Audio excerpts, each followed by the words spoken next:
They said they loved you, whispered praises, but beneath it, a devastating web of lies. Your world shattered. Remember, real kindness never demands control or loyalty. It asks only for open hands, a soft heart. Trust that quiet instinct, that deep gut feeling. I never thought I'd be standing outside in the cold, watching someone I despise cry on the cold concrete outside her front door. But life has a way of dismantling the walls we build, brick by careful brick, until we're left staring at the rubble of our own making. My name is Diane Kowalski, and for most of my adult life, I'd convinced myself I had people figured out. Especially lawyers. Corporate lawyers, to be specific. The kind who wore $1,000 suits and drove flashy cars that inflated their egos. The kind who fought for loopholes instead of justice, who saw people as case numbers and billable hours.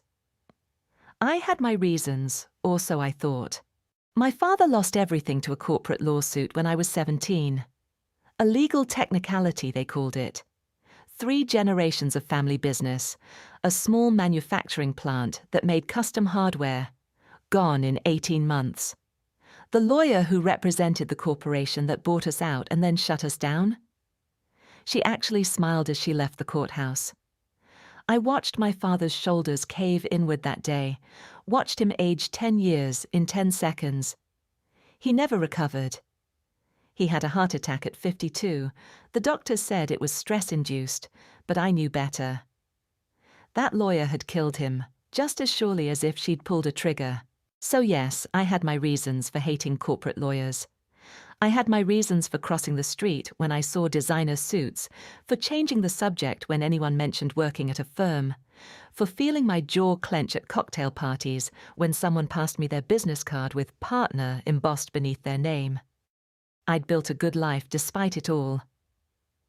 I ran a non-profit called Second Start, helping people rebuild after job loss, foreclosure, or bankruptcy. We offered resume workshops, interview coaching, temporary financial assistance, and most importantly, hope. Every person we helped felt like a small victory against the system that had destroyed my father. And then Vivian Ashford Drake moved in next door. The moving truck arrived on a Saturday morning in late September, blocking my driveway. I was about to leave for the office. We ran weekend sessions for people who couldn't make weekday appointments, and now I was trapped. I stepped outside already annoyed, and that's when I saw the woman. Tall, impeccably dressed, even in casual clothes bought from boutiques I'd never heard of, directing the movers with the crisp efficiency of someone used to being obeyed. Her dark hair was pulled back in a perfect bun, and even from across the yard, I could see the glint of expensive jewelry. "Excuse me," I called out, walking toward the truck. "You're blocking my driveway." She turned and I caught the flash of irritation in her eyes before she smoothed it away with a practiced smile. "I apologize. We'll be just a few more minutes. There's a particularly heavy antique cupboard that requires some maneuvering." Her accent was refined, the kind that came from boarding schools and country clubs. Everything about her screamed money and privilege. "I need to leave now," I said, keeping my voice level. "I have people depending on me." "As do I," she replied, the smile tightening. "The movers are on a schedule, 5 minutes. Surely you can spare that." Before I could respond, one of the movers called out, "Mom, we got it. We can pull forward now."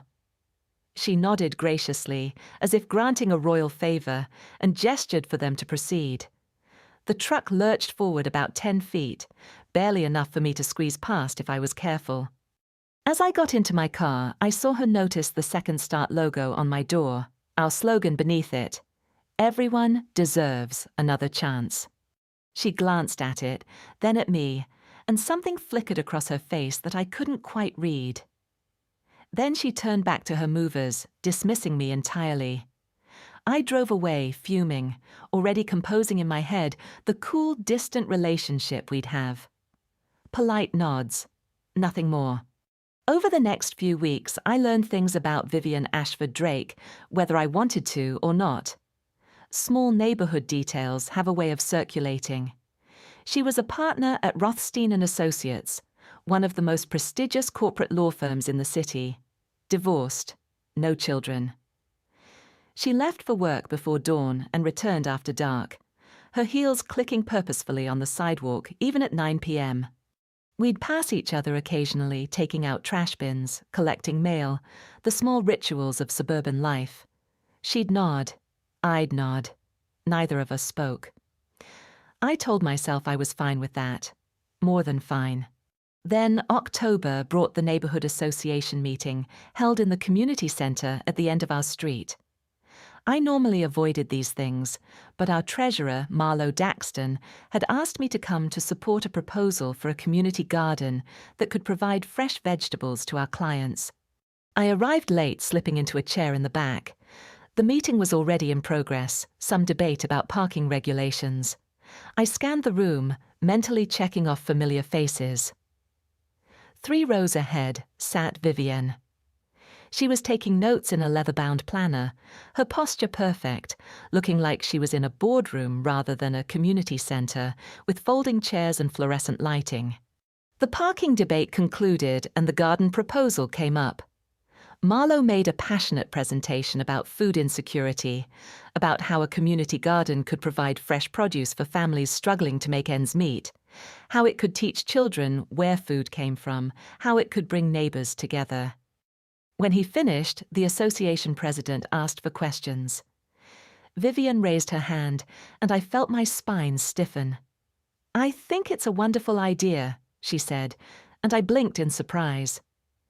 "I'd like to propose that the association allocate additional funds beyond what's been requested to ensure proper irrigation and sustainable infrastructure from the start. Too many community projects fail because of inadequate initial investment." She went on to outline specific budget considerations, speaking with the same precision she probably used in contract negotiations. But she wasn't arguing against the garden. She was arguing for making it better, more sustainable, and more likely to succeed. The proposal passed unanimously, with enhanced funding. As people stood to leave, I found myself inadvertently in line behind her at the refreshment table. She reached for a cup of coffee at the same moment I did, and our hands nearly touched. "After you," she said, stepping back.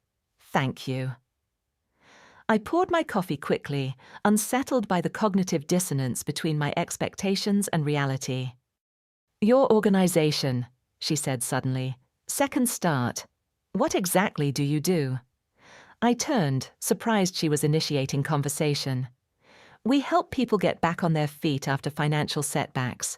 Job loss, bankruptcy, that kind of thing." She nodded slowly. "Important work." "Yes, well, someone has to help the people who get chewed up by the system." It came out more pointed than I'd intended, but she didn't react beyond a slight tightening around her eyes. "Indeed," she said quietly, "someone does." We stood there for an awkward moment before she excused herself and left. I drove home feeling strangely unsettled, like I'd missed something important in the conversation. November arrived with early cold, the kind that sneaks up on you and reminds you winter isn't far behind. I was working late at the office, reviewing applications for our emergency assistance fund, when my phone rang. "Diane, it's Harriet Yamamoto from the food bank." Harriet ran the community food bank, and we referred clients to each other regularly. "Hey, Harriet, what's up?" "We've had an anonymous donation, a significant one. $50,000, specifically designated for families with children under 12. I whistled low. "That's incredible. Who?" "That's just it. It's completely anonymous. Came through a lawyer's office, all proper and legal, but the donor wants no recognition whatsoever. The lawyer wouldn't tell me anything, except that the donor wanted to make sure it went to families with young children. I'm calling our partner organizations to spread the word." We talked logistics for a few more minutes before hanging up. I sat back in my chair thinking about anonymous generosity. It happened more often than people realized. People who gave without wanting credit, without wanting their name on a building or a plaque. Still, $50,000, that was substantial. I thought about it on and off over the next week. especially when I saw how much it meant to families we referred. A single mother named Keisha broke down crying in my office when I told her the food bank could provide 3 months of groceries. "I can't believe someone would do this," she kept saying. "Someone who doesn't even know us." "Sometimes people just want to help," I told her, no strings attached. The week before Thanksgiving, I came home to find Vivienne sitting on her front steps, still in her work clothes, despite the cold, her face in her hands. I hesitated. Every instinct told me to keep walking, to maintain our careful distance, but she was crying. Silent tears that she was trying to hide, her shoulders shaking slightly. I stood there frozen in my own driveway, having a fierce internal debate. Finally, the part of me that had spent decades helping people in crisis won out over the part that wanted to nurse old grudges. "Are you all right?" I asked, walking over. She looked up, clearly startled, and immediately began wiping her face. "I'm fine, just a difficult day." "You're sitting on the cold concrete in 30-degree weather. That's not fine." She laughed, a broken sound. "Fair point. Would you like some tea, coffee, something stronger?"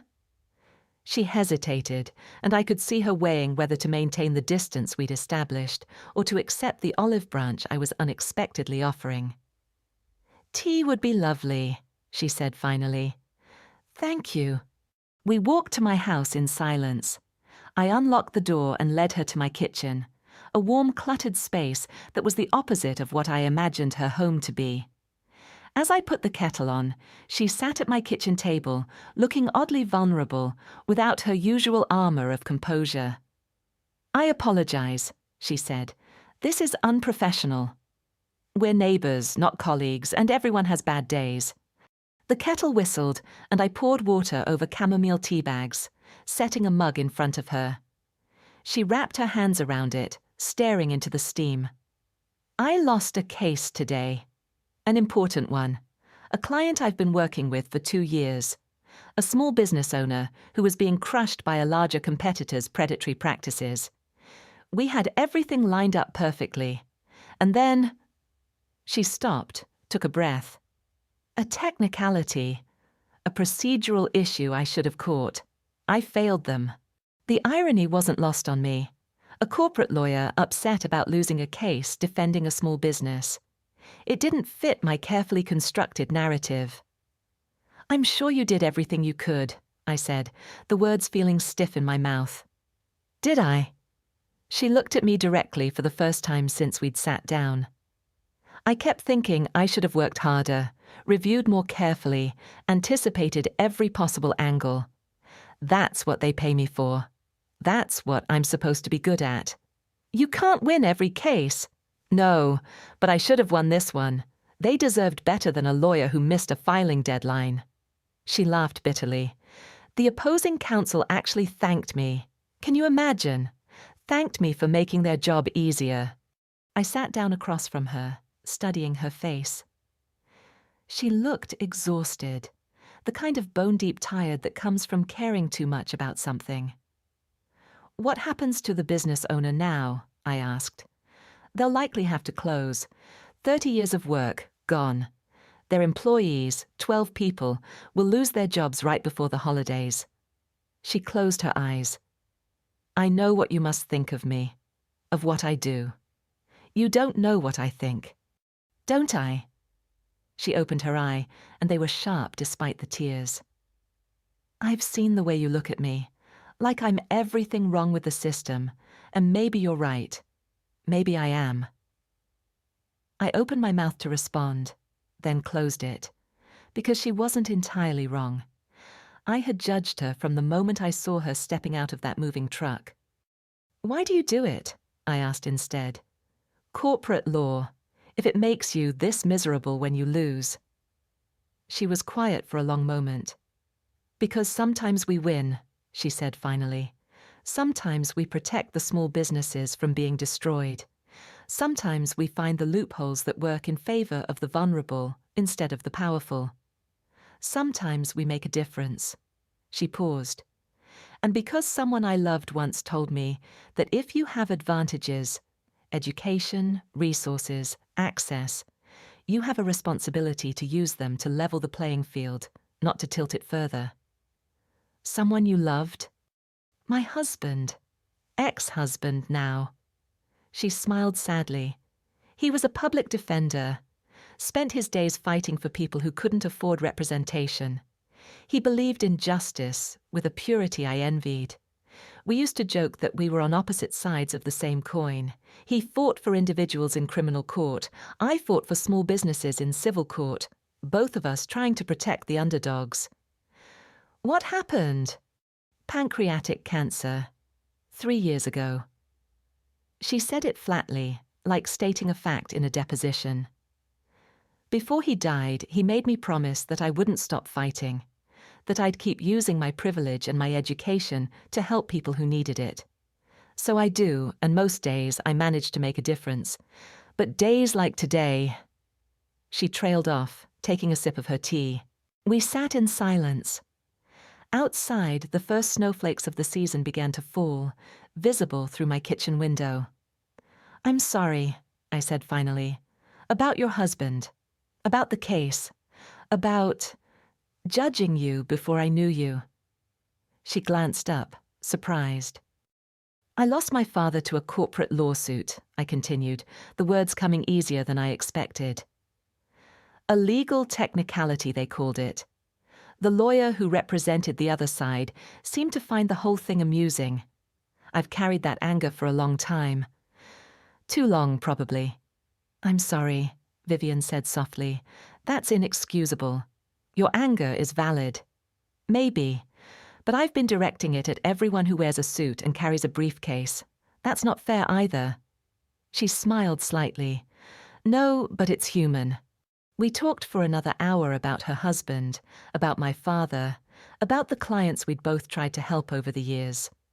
I learned that she took on pro bono cases regularly, that she'd established a scholarship fund for students from low-income backgrounds to attend law school, that she volunteered at a legal aid clinic every other Saturday.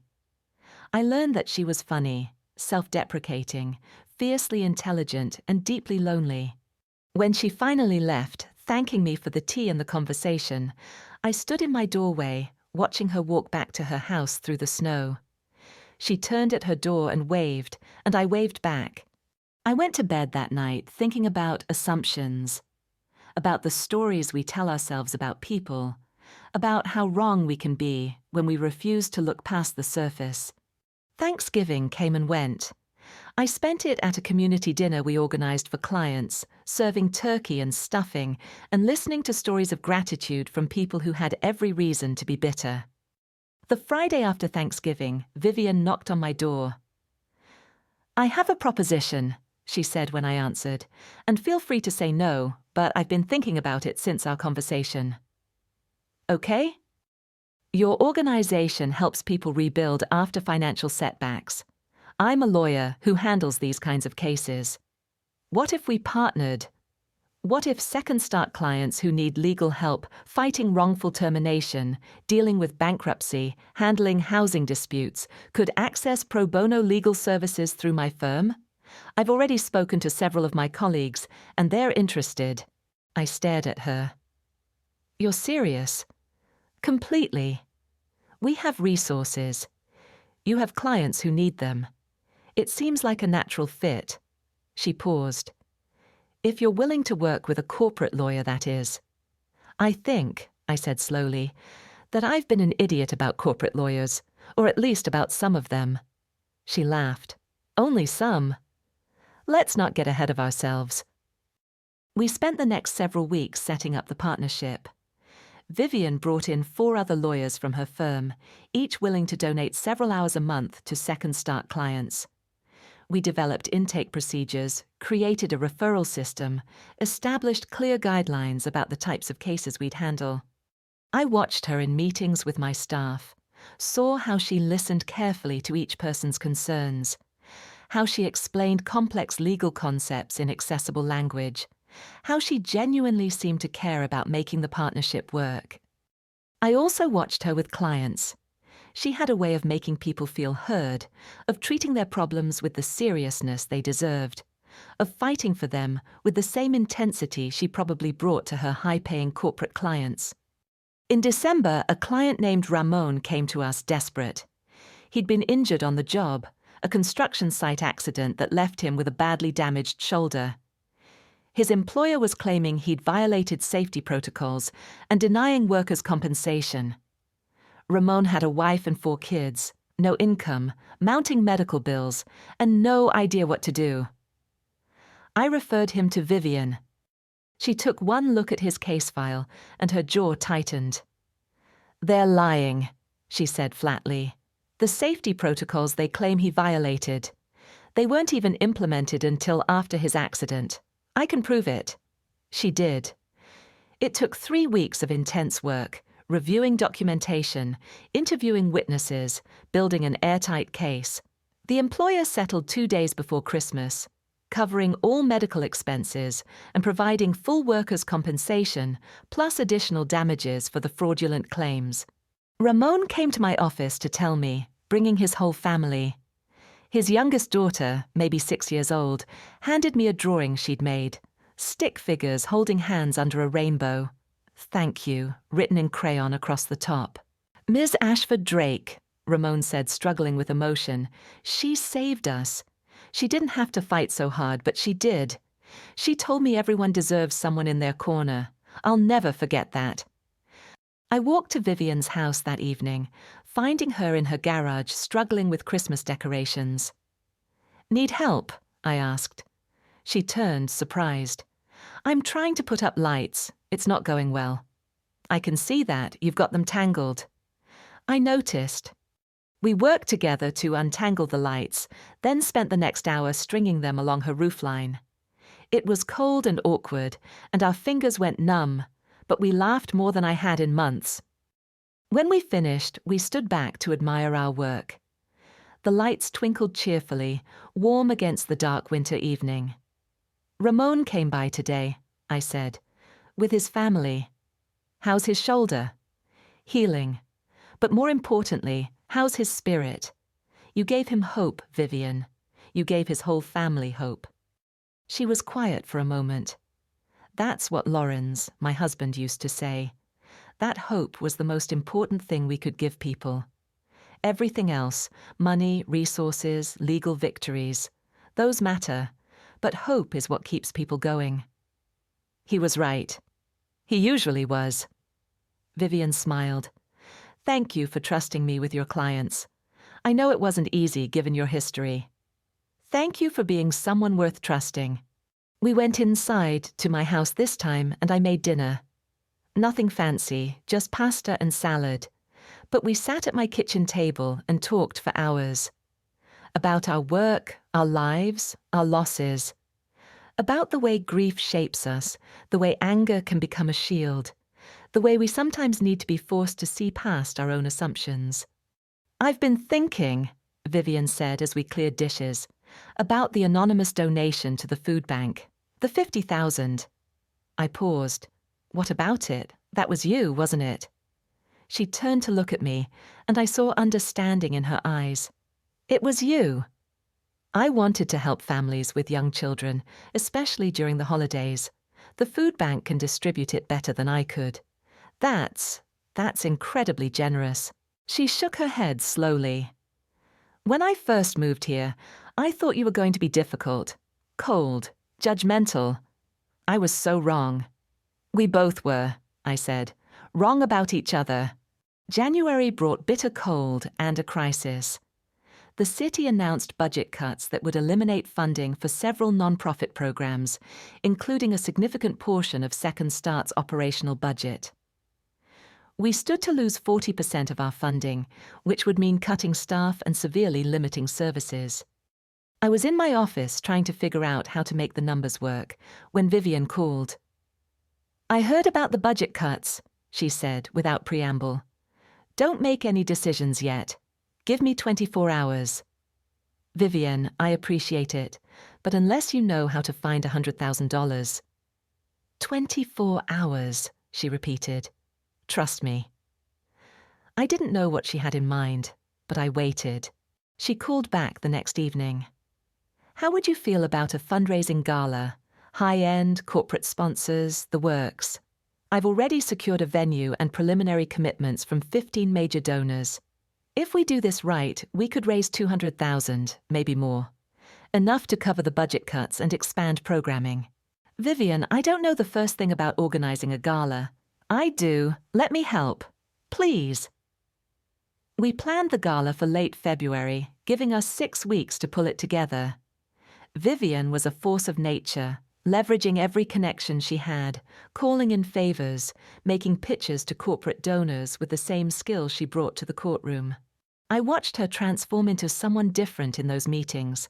Polished, persuasive, absolutely relentless. But it wasn't the cold efficiency I'd once associated with corporate lawyers.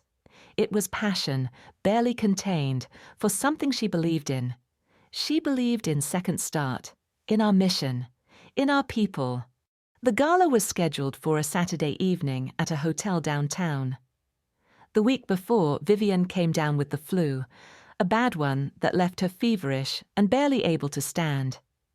I'll be fine by Saturday, she insisted, even as she could barely keep her eyes open. You need rest, I told her firmly. I can handle the final preparations. But, Vivian, you've done the hard work. Let me do this part. You rest. She finally agreed reluctantly, and I spent the next week managing last-minute details, coordinating with caterers and decorators and the venue staff, reviewing seating charts and double-checking the audio-visual setup for the presentation. Saturday arrived cold and clear. I drove to Vivian's house mid-afternoon to check on her, finding her in pajamas, looking pale but better than she had. How are you feeling? Frustrated. I should be there tonight. You should be recovering. The gala will be fine. Promise me you'll call if anything goes wrong. I promise. Now rest. The gala exceeded every expectation. 300 people attended, filling the ballroom in glittering formal wear. Corporate executives mingled with non-profit directors, everyone united by the goal of supporting our mission. I gave a speech about Second Start, about the people we served, about the difference we made in individual lives. I showed the drawing Ramon's daughter had made, projected on a screen behind me, and told his story. I talked about Keisha and the anonymous donation that had fed her children. I talked about second chances and human dignity, and the obligation we all had to help each other. When I finished, the room erupted in applause. The final tally came in just before midnight, $280,000. Enough to cover the budget cuts, expand our legal services partnership, and launch a new program helping people with job training and placement. I drove to Vivian's house instead of going home, letting myself in with the key she'd given me. I found her in her living room, wrapped in blankets on the couch, watching late-night television. How'd it go? She asked immediately. $280,000. Her eyes widened. Are you serious? Completely. Vivian, you did this. You made this happen. I'd like to take a moment and pause. Thank you for joining me on this journey. Please show a kindness by clicking like and subscribe. It would help our channel so much. Let's continue our story. She started crying, and I sat down beside her, pulling her into a hug. Lawrence would be proud, she said into my shoulder. He always said that's what privilege was for, using it to help people who needed it. He'd be proud of you, I said. I'm proud of you. We sat there together, two women who'd started as wary neighbors with nothing in common, now bound by shared purpose and genuine friendship. Spring came gradually, warming the frozen earth. The community garden broke ground in April, with volunteers from across the neighborhood turning over soil and building raised beds. Vivian and I worked side by side, our hands dirty, our backs aching, laughing at our complete lack of gardening expertise. I think I'm putting this tomato plant in upside down, she said, frowning at the seedling in her hand. I don't think that's possible. With me, anything's possible. We planted it together, right side up, as it turned out, and moved on to peppers and zucchini and herbs. Around us, neighbors worked together. Families with children, elderly couples, young professionals, all of us creating something that would feed people and bring us together. I looked over at Vivian, who was now debating cucumber placement with a teenager from down the street, and felt something shift in my chest. Gratitude, maybe. Or recognition of how much I would have missed if I'd held on to my prejudices, if I'd refused to see past the expensive suits and corporate job title to the person underneath. That evening, as we cleaned up, Vivian turned to me. "I've been thinking about something." "Yeah?" "The anonymous donation to the food bank. I know it was you now, but I also made an anonymous donation of my own last week to Second Start's new job training program, $100,000. I stopped walking. "Vivian, that's..." "Don't." She held up a hand. "I've been thinking a lot about Lawrence, about the promise I made to him, about using my resources to help. This felt right." She paused. "But I also wanted to tell you something else. Working with Second Start, working with you, it's reminded me why I became a lawyer in the first place. Not for the corporate clients or the big settlements. For moments like Ramon getting justice.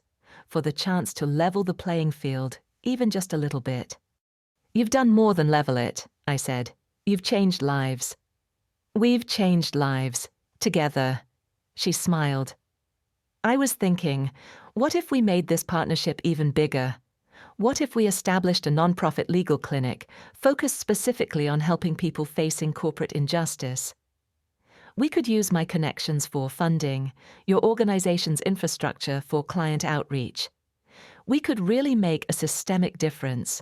I thought about my father, about all the years I'd spent angry at a system that felt rigged against ordinary people, about how that anger had narrowed my vision, made me miss the fact that there were people like Vivian inside that system, fighting to change it.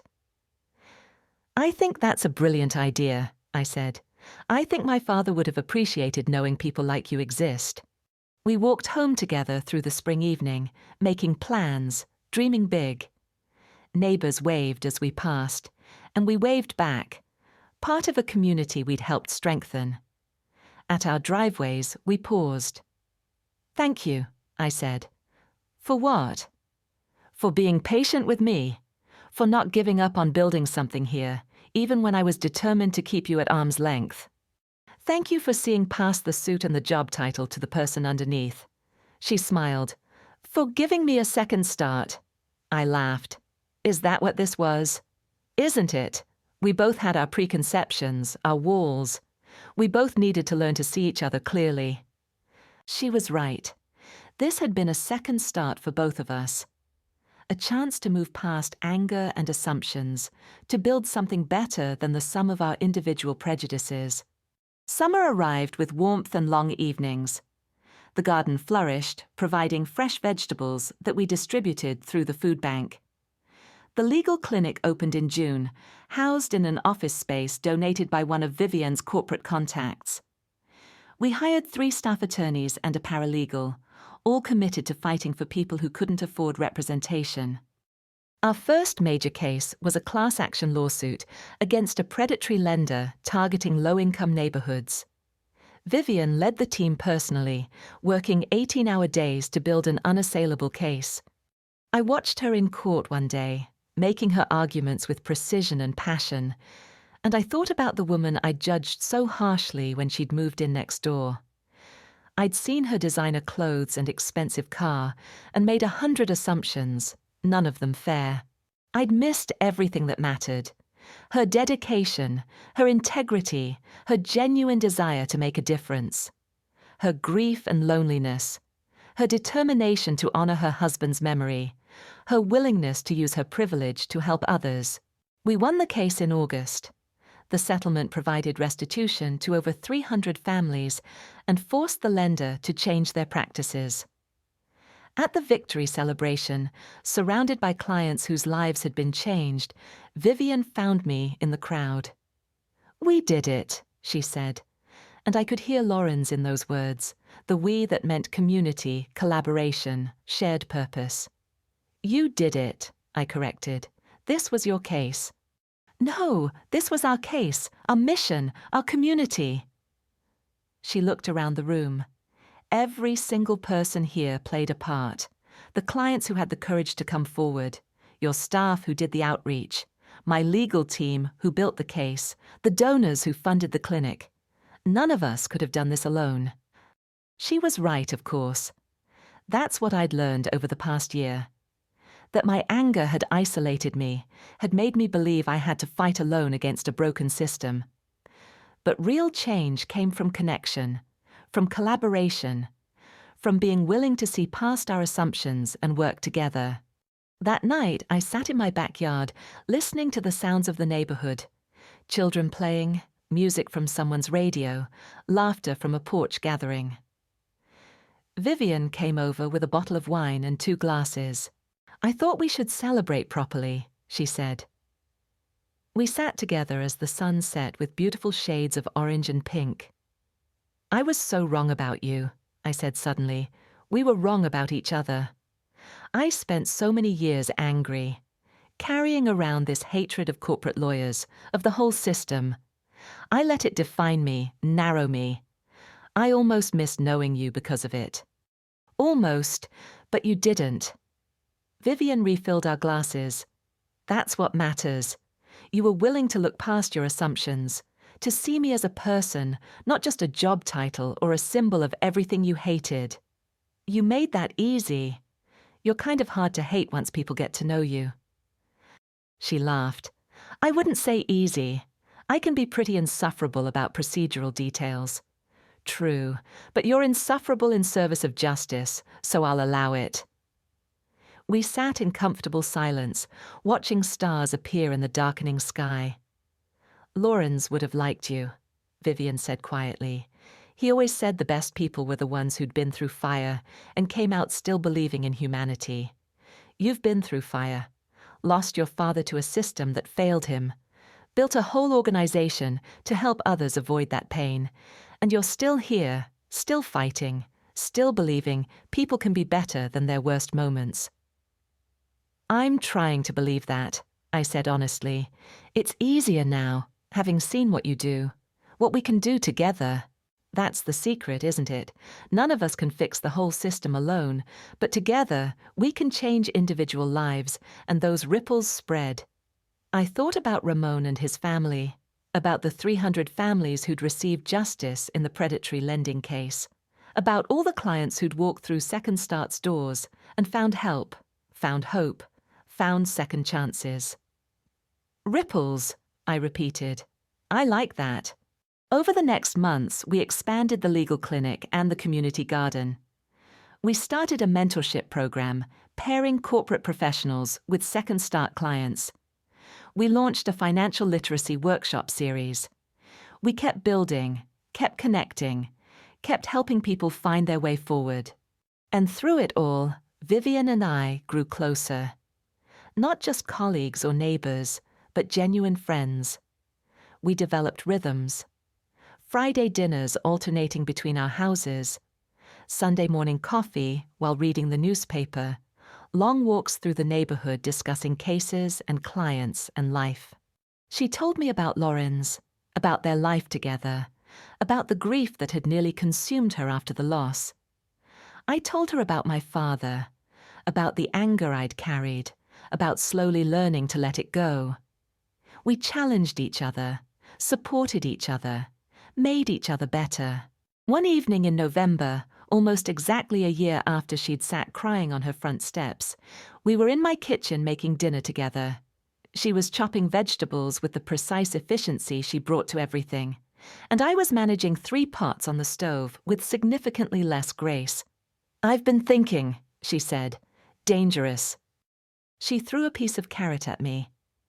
I'm serious. I've been thinking about prejudice, about how I had my own assumptions about you. What assumptions? That you were judgmental, closed-minded, too focused on your anger to see complexity. She paused. I was wrong. You're one of the most open-minded people I know. You were willing to change your entire worldview based on new evidence. That takes tremendous courage. I don't know about courage.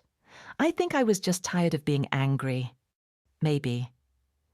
But you did something harder than staying angry. You allowed yourself to be vulnerable. To admit you might have been wrong. To build a friendship with someone who represented everything you thought you hated. I considered that, stirring the pasta sauce. I guess I learned that people are more than their job titles, more than the categories we put them in. You're not just a corporate lawyer, you're Vivian. Someone who fights for justice, who honors the people she's loved, who shows up for her community. Those things matter more than where you work or what you wear. And you're not just someone with a grudge against lawyers. You're Diane, someone who turns pain into purpose, who builds bridges, who gives people second chances. She set down her knife. Thank you for giving me a second chance, for not letting my first impression be the last one. Thank you for being worth that second chance.